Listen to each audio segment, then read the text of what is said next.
ఇక అబద్ధాలకు సంబంధించి అయితే అబద్ధాలే సిగ్గుపడతాయి అనుకుంటే సిగ్గే సిగ్గుపడేటట్టుంది రేవంత్ రెడ్డిని చూసి.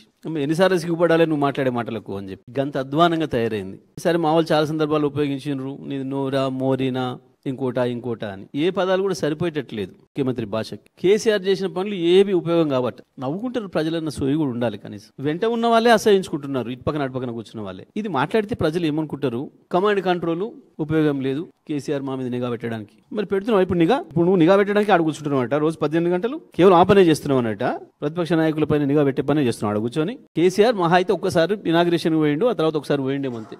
అక్కడ చేయాల్సింది పని పోలీసులు. కేసీఆర్ చేయించాల్సిన పని చేయించండి కాబట్టి అక్కడి నుంచి హైదరాబాద్ పూర్తి కంట్రోల్లో ఉంది ఆనాడు శాంతి భద్రతల విషయంలో. వాళ్ళు నువ్వు చేయకూడని పనులు చేస్తున్నట్టు వాడు కూర్చొని, అందుకని శాంతి భద్రతలు కంట్రోల్ తప్పుతున్నాయి, 50% పై క్రైమ్ పెరిగింది.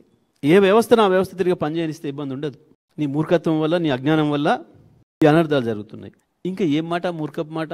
2 సంవత్సరాలు అయింది మీ చేతికొచ్చి ప్రగతి భవన్. ప్రగతి భవన్ బాత్రూమ్ దేవం కట్టిండు, బుల్లెట్ ప్రూఫ్.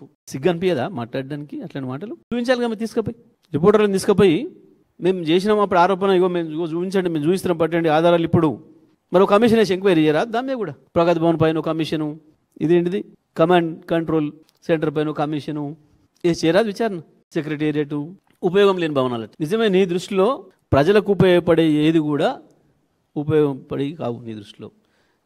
కేసీఆర్ పెట్టిన కేసీఆర్ కిట్ కావచ్చు, కేసీఆర్ పెట్టిన రైతు బంధు కావచ్చు, కేసీఆర్ ఇచ్చిన గొర్రెల పెంపకందారులకు ఇచ్చిన గొర్రెలు కావచ్చు, చేపల పెంపకందారులకు ఇచ్చిన చేపలు కావచ్చు, ఇవన్నీ కూడా నీ దృష్టిలో నిరుపయోగమైన పథకాలు.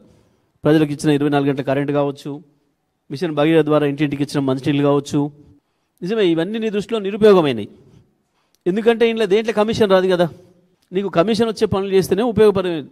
ఇవన్నీ ప్రజలకు ఉపయోగపడేవి, ప్రజల జీవితాల్లో వెలుగులు నింపేవి. అందుకనే నీకెందుకు అవి నచ్చుతలేవు. హైదరాబాద్ డెవలప్మెంట్ మీద పెడదామా చర్చ? నువ్వు చర్చ పెట్టినా పెట్టకపోయినా జూబ్లీహిల్స్ ప్రజలు దానిపైన ఓటైపోతున్నారు రేపు. అది నీకు భయం అవుతుంది. జూబ్లీహిల్స్ ప్రజలు ఏ ఇంటికి పోయినా ఈ కులం ఆ కులం, ఈ మతం ఆ మతం, ఈ వయసు ఆ వయసు అనే ఏ తేడా లేకుండా అందరికందరూ ఏకగ్రీవంగా కేసీఆరే కావాలి, మళ్ళీ కేసీఆరే రావాలి. ఈ 2 సంవత్సరాల నుంచి ఒక పైసా పని మేము చూడలేదు. ఈ 2 సంవత్సరాలుగా ప్రభుత్వం అనేది ఒకటి ఉంది, మా కొరకు పనిచేస్తుందని మేము చూడలేదు. చూసిన కొద్దిమంది ఉన్నారు.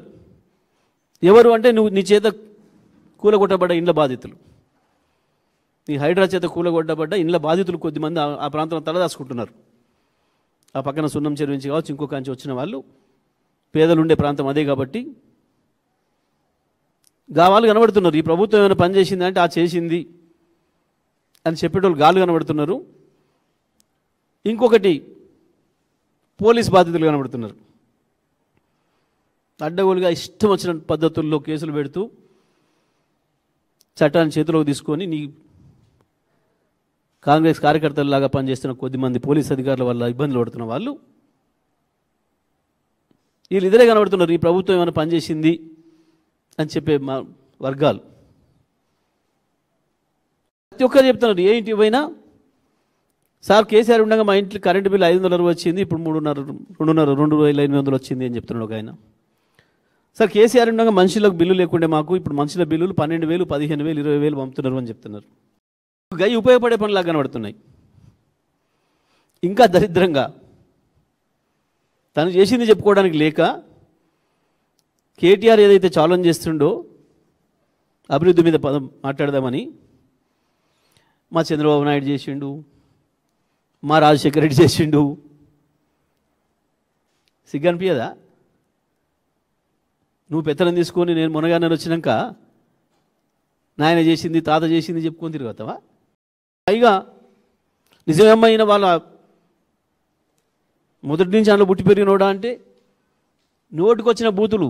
ఈ రాష్ట్రంలో దేశంలో ఎవరు తిట్టిన తిట్లు రాజశేఖర రెడ్డిని సోనియమ్మని తిట్టింది. అయినా సోనియమ్మ నాడు బలిదేవత కనపడ్డది, రాజశేఖర రెడ్డి రాక్షసులాగా దుర్మార్గుడిలాగా కనపడ్డాడు ఈయనకు. ఇప్పుడు మరొకసారి దేవుడు అయిపోయాడు. ఇంకా ఆశ్చర్యం ఏంటంటే చంద్రబాబు నాయుడు రాజశేఖర రెడ్డి ఇద్దరు చేసిన పనులకు ఈయనే వారసుడేట. అసలు పోలిక పొంతనేమన్నా ఉందా మాట్లాడితే? జూబ్లీహిల్స్ ఉప ఎన్నికల్లో నువ్వు ప్రస్తావించాల్సిన అంశాలు ఏంటివి? బస్తీకి పోతే ఆడ ఏమైనా సమస్యలు ఉంటే నేను గుర్తించిన ముఖ్యమంత్రిగా నా దృష్టికి వచ్చినాయి, ఇది ఏదైనా పరిష్కారం చేస్తా చెప్పాలి. ఇంకా పెద్ద అబద్ధం, సికింద్రాబాద్ ప్రజలు కూడా నవ్వుకుంటున్నారు, ఇప్పుడు బాధపడుతున్నారు. సికింద్రాబాద్లో నేను 4,000 కోట్లు పెట్టి అభివృద్ధి చేసిన, 4 రూపాయలు ఇవ్వలే ఇప్పటివరకు. ఎన్నికల అయిపోయిన కాంచి సికింద్రాబాద్లో 4 రూపాయలు ఇవ్వలే ఇప్పటివరకు కంటోన్మెంట్లో. అక్కడ వాళ్ళు మాట్లాడుకోరు, అక్కడ వాళ్ళు చెడు చెప్తూనే ఉన్నారు. అన్ని అబద్ధం మాటలు, ఈ నమ్మకుండ్రి అని పోరంబొక్కు మాటలు, నమ్మకుండ్రి అని చెప్పి ప్రతి ఒక్కరు మాట్లాడుకుంటున్నారు. ఒకటి ఇక్కడి నుంచి అక్కడికి, అక్కడి నుంచి ఇక్కడికి. హైదరాబాద్లో 5 రూపాయలు పెట్టి డెవలప్ చేసినావా? ఇంకా ఆదాయం అభివృద్ధి చేసినాం మేము, నవ్వుకుంటారు చూసేవాళ్ళు. కేసీఆర్ 60,000 కోట్ల ఆదాయాన్ని తెలంగాణ రాష్ట్రానికి అక్కడి నుంచి తీసుకొస్తే, 2.5 లక్షల వరకు తీసుకొస్తే, నీ మూర్ఖత్వం వల్ల, నీ అజ్ఞానం వల్ల, నీ ధనాశ వల్ల రాష్ట్ర ప్రభుత్వం రావాల్సిన 30,000 కోట్ల ఆదాయం తగ్గింది ఇప్పటివరకు. కేసీఆర్ పెంచుకుంటూ పోతే నువ్వు నాశనం చేసుకుంటూ వస్తున్నావు, తుంచుకుంటూ వస్తున్నావు. నిలబడతావా ఛాలెంజ్కి? పోదామా ప్రగతి భవన్కు? చూపిస్తావా అందులో బుల్లెట్ ప్రూఫ్ బాత్రూమ్? ఎందుకు నీకు అందులో కూర్చోవడానికి భయమై బట్టి విక్రమార్కం పంపినావా? అందులో వెనక దవ్వుకున్న డోర్ రాకపోతే ఊపిరి ఆడకుండా పోవాలని 100 రూమ్లో నడిచినావు. చూపించాలి కదా ప్రజలకు, తెల్లారి పోయి మేమున్న రోజు నీకు అవకాశం లేదు, లోపల రాలేదు, వాళ్ళు తీసుకుపోయి చూపించాలి కదా. మెట్రో మేము వచ్చిన తర్వాత కేసీఆర్ గారు వెంటబడి రోజుకోసారి సమీక్ష చేసి పూర్తి చేసి మేము ప్రారంభం చేసినాం. 70% పని మేము వచ్చి పూర్తి చేసినాం. అది ఎవరు ప్రారంభించినా, ఏ ప్రభుత్వం ప్రారంభించినా ప్రజలకు ఉపయోగపడే పథకాలు కొనసాగాలి కాబట్టి, అది అవసరమైంది కాబట్టి హైదరాబాద్కు దాని విస్తరణకు కూడా అనేకమైన చర్యలు తీసుకున్నాం. నువ్వు వచ్చి నీ మూర్ఖత్వం వల్ల నిజంగా ఏ ప్రాంతాలు అవసరం ఉందో ఆ ప్రాంతంలో చేయకుండా హైదరాబాద్ ఇమేజ్ నాశనం చేస్తున్నావు.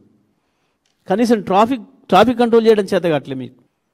పోల్చుకుంటున్నారు ప్రజలు, అప్పుడేముండే ఇప్పుడు ఎట్లా ఉంది అని. ఇప్పటికీ కాలేజీ పిల్లల్ని 100 మంది 180 మంది స్కూల్ పిల్లల్ని తిన్నావు, 800 మంది రైతులను చంపినావు. నీ చేతగాని పరిపాలన వల్ల, నీ అసమర్థత వల్ల కళాశాల యాజమాన్యాలను ఇబ్బంది పెట్టి, పిల్లల్ని ఇబ్బంది పెట్టి, 5 రోజులు వాళ్ళ పాఠాలు పోగొట్టి లక్షలాది కుటుంబాలకి తిండి లేకుండా చేసినావు. ఆ ప్రైవేట్ కాలేజీలలో పనిచేస్తున్న వాళ్ళకి, ఉద్యోగస్తులకి. నేను భయపెట్టించి నడుపుతా. ఏం భయపెట్టిస్తావు? ఎంతకాలం భయపెట్టిస్తావు? ఒక్క మాటలు చెప్పాలంటే రేవంత్ రెడ్డికి ఎందుకో భయం మొదలైంది. రేవంత్ రెడ్డి మాటలలో తడబాటు కనపడుతుంది.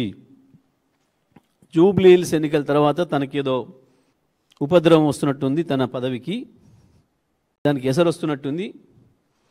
ఆ గందరగోళం నుంచే ఇటువంటి భాష ఉపయోగిస్తున్నాడు, సంబంధం లేని విషయాలు మాట్లాడుతున్నాడు. నిజమే, ఓటమి ఖాయమైంది, ఒప్పుకున్నావు, ఇది రెఫరెండం కాదు అని, దాంట్లో తేలిపోయింది. అంత ఫ్రస్ట్రేషన్ అవసరం లేదు.